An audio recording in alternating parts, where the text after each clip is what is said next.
Hi ಎಲ್ಲರಿಗೂ. Okay, ನಾನು ಇವಾಗ ಮಕ್ಕಳಿಗೆ ಇಲ್ಲಿ ಪ್ರೋಟೀನ್ ಪೌಡರ್ ಮಾಡ್ತಾ ಇದ್ದೀನಿ. ಅದನ್ನು ನಾನು ಇವತ್ತು ನಿಮ್ಮ ಜೊತೆ ಶೇರ್ ಮಾಡ್ತೀನಿ. ಎಷ್ಟು ಪ್ರಮಾಣದಲ್ಲಿ ತಗೊಂಡಿದ್ದೀನಿ ಅಂತ ಹೇಳಿ ಫಸ್ಟಿಗೆ ನೋಡ್ಕೊಂಡು ಬರೋಣ.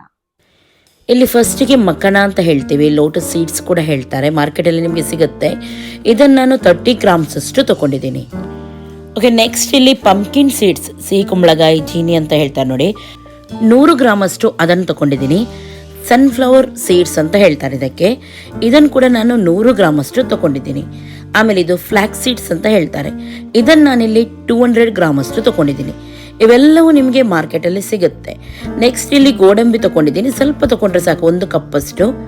ಆಮೇಲೆ ಇಲ್ಲಿ ನಾನು ಬಾದಾಮ್ ತಗೊಂಡಿದ್ದೀನಿ. ಬಾದಾಮ್ ಇಲ್ಲಿ ಮೇನ್ ಇಂಗ್ರೀಡಿಯೆಂಟ್ಸ್, ಹಾಗಾಗಿ ನಾನು 1/4 kg ಅಷ್ಟು ತಗೊಂಡಿದ್ದೀನಿ. 1 ಟೇಬಲ್ ಸ್ಪೂನ್ ಅಷ್ಟು ಗಸಗಸೆ.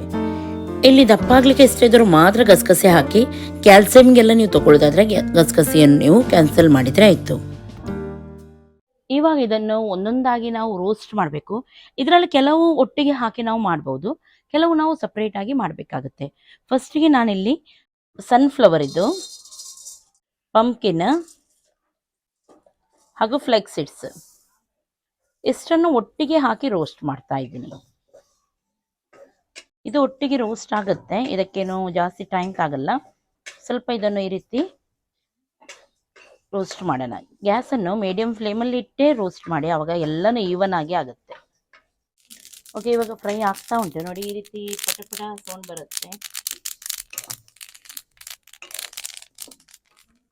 ಸ್ವಲ್ಪ ಹೊತ್ತು ಲೋ ಫ್ಲೇಮಲ್ಲಿ ನಾವು ಇದನ್ನು ಫ್ರೈ ಮಾಡಿದರೆ ಆಯಿತು. ಇವಾಗ ಆಗ್ತಾ ಬಂತಿದ್ದು ಫ್ಲೆಕ್ಸ್ ಸೀಡ್ಸ್ ಎಲ್ಲ ನೋಡಿ ಈ ರೀತಿ ಆಗುತ್ತೆ.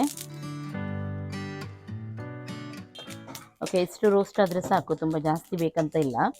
ಇವಾಗ ಇದನ್ನು ಸಪ್ರೇಟ್ ಆಗಿ ಬೇರೆ ಪ್ಲೇಟಿಗೆ ಹಾಕೋಣ.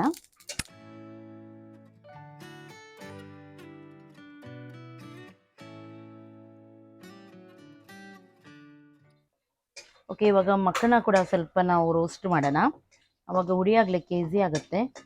ಇದು ಆಪ್ಷನಲ್, ಆದರೆ ಇದು ತುಂಬ ಇದರಲ್ಲಿ ಪ್ರೋಟೀನ್ ಇದೆ, ತಿಂದರೆ ಒಳ್ಳೆಯದು ಮಕ್ಕಳಿಗೆ.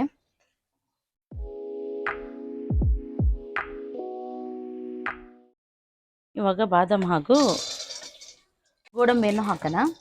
ಇಲ್ಲಿ ಮಕ್ಕಳು ಸ್ವಲ್ಪ ದಪ್ಪ ಆಗಬೇಕು ಅಂತಾದರೆ ನೀವು ಗೋಡಂಬಿಯನ್ನು ಹಾಕಬೇಕು, ಅಥವಾ ನೀವು ನಿಮ್ಮ ಹೆಲ್ತಿಗೆ ಡಯಟಲ್ಲಿದ್ದವರು ಇರಲಿ ಅಥವಾ ವಯಸ್ಸಾದವರಿಗೆ ವಿಟಮಿನ್ ಅದಕ್ಕಿದಕ್ಕೆಲ್ಲ ನೀವು ಪ್ರೋಟೀನಿಗೆ ತಿನ್ನೋದಾದರೆ ಇದಕ್ಕೆ ಗೇರು ಬೀಜ ಹಾಕಬೇಕಂತ ಇಲ್ಲ.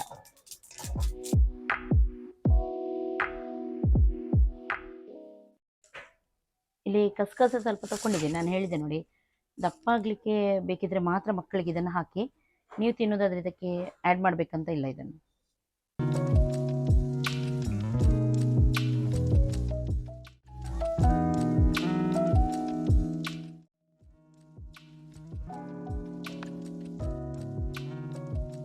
ಓಕೆ, ಇವಾಗ ಸಣ್ಣ ಮಿಕ್ಸಿ ಜಾರಿಗೆ ಹಾಕಿ ಇದನ್ನು ನೈಸಾಗಿ ಹುಡಿ ಮಾಡೋಣ.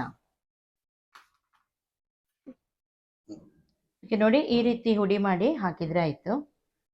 ಇವಾಗ ಇದು ಸ್ವಲ್ಪ ಬಿಸಿ ಇರುತ್ತೆ, ಮಿಕ್ಸಿಯಲ್ಲಿ ಮಾಡಿದ್ರಿಂದ ನೀವು ಇದನ್ನು ಸ್ವಲ್ಪ ಗಾಳಿಗೆ ಇಟ್ಟು ತಣ್ಣಗಾದ್ಮೇಲೆ ಏರ್ಟೈಟ್ ಡಬ್ಬದಲ್ಲಿ ಟೈಟಾಗಿ ಇದನ್ನು ಮುಚ್ಚಿ ಹೊರಗಡೆನೇ ಇಡ್ಬೋದು, ಏನಾಗೋದಿಲ್ಲ. ಅಥವಾ ನಿಮ್ಮ ಮಕ್ಕಳು ಗಡಿ ಚಮಚ ಹಾಕಿ ಅದು ಇದು ಮಾಡ್ತಾರಂತ ನಿಮಗೆ ಡೌಟ್ ಇದೆ ಆದರೆ ನೀವು ಈ ಹುಡಿಯನ್ನು ಫ್ರಿಜ್ಜಲ್ಲಿ ಇಟ್ಟರೆ ಏನು ಕೂಡ ಕೆಡೋದಿಲ್ಲ, ಇದು ತುಂಬ ಚೆನ್ನಾಗಿ ಬರುತ್ತೆ. ಓಕೆ, ಹೀಗೆ ಮಕ್ಕಳಿಗೆ ಹಾಲನ್ನು ಕುದಿಸಿ ಆಮೇಲೆ 1 ಚಮಚದಷ್ಟು ಹಾಕಿ ಸಣ್ಣ ಕುದಿ ತೆಗೆದು ಕೊಟ್ಟರೆ ಆಯಿತು.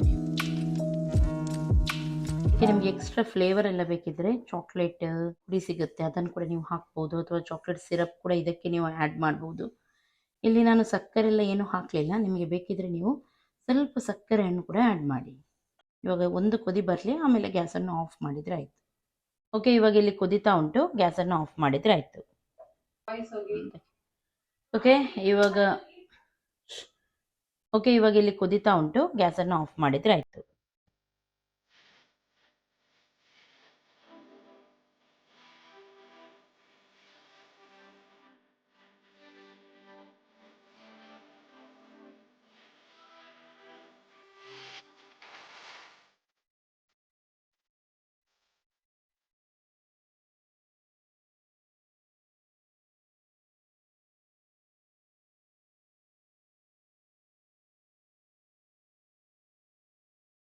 ಓಕೆ ನೋಡಿ, ರೆಡಿ ಆಯಿತು. ಇದನ್ನು ನೀನು ಮಕ್ಕಳಿಗೆ ನೀವು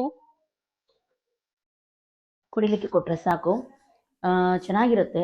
ತುಂಬ ಟೇಸ್ಟ್ ಅಂತ ಹೇಳಲ್ಲ, ಆದರೆ ಜೀವಕ್ಕೆ ಒಳ್ಳೆಯದು. ಹಾಗಾಗಿ ನಾನು ಹೇಳಿದ್ದೆ ನೋಡಿ, ಚಾಕ್ಲೇಟ್ ಸಿರಪ್ ಅದೆಲ್ಲ ನೀವು ಹಾಕಿದರೆ ಮಕ್ಕಳಿಗೆ ಇಷ್ಟ ಆಗುತ್ತೆ. ಅಥವಾ ಹೀಗೇ ಕುಡಿಲಿಕ್ಕೆ ಇದು ಟೇಸ್ಟ್ ಇರುತ್ತೆ. ಬಾದಾಮಿದು ಫ್ಲೇವರ್ ಎಲ್ಲ ಬಂದು ತುಂಬ ಖುಷಿಯಾಗುತ್ತೆ ಮಕ್ಕಳಿಗೆ. ಹಾಗೆ ಹೀಗೇ ಏರ್ಟೈಟ್ ಡಬ್ಬದಲ್ಲಿ ಇದನ್ನು ಟೈಟಾಗಿ ಮುಚ್ಚಿಟ್ರೆ ಏನು ಕೂಡ ಆಗೋದಿಲ್ಲ. ಓಕೆ, ಇವತ್ತಿನ ಈ ರೆಸಿಪಿ ನಿಮಗೆ ಇಷ್ಟ ಆಯ್ತು ಅಂತಂದರೆ ಲೈಕ್ ಮಾಡಿ, ನಿಮ್ಮ ಫ್ರೆಂಡ್ಸ್ ಜೊತೆ ಎಲ್ಲರ ಜೊತೆ ಶೇರ್ ಮಾಡಿ. ಹಾಗೂ ನನ್ನ ಚಾನಲ್ಗೆ ಸಬ್ಸ್ಕ್ರೈಬ್ ಮಾಡಲಿಲ್ಲ ಅಂತಂದರೆ ಸಬ್ಸ್ಕ್ರೈಬ್ ಮಾಡಿ. ಎಲ್ಲರಿಗೂ ಟೇಕ್ ಕೇರ್, ಬಾಯ್ ಬಾಯ್.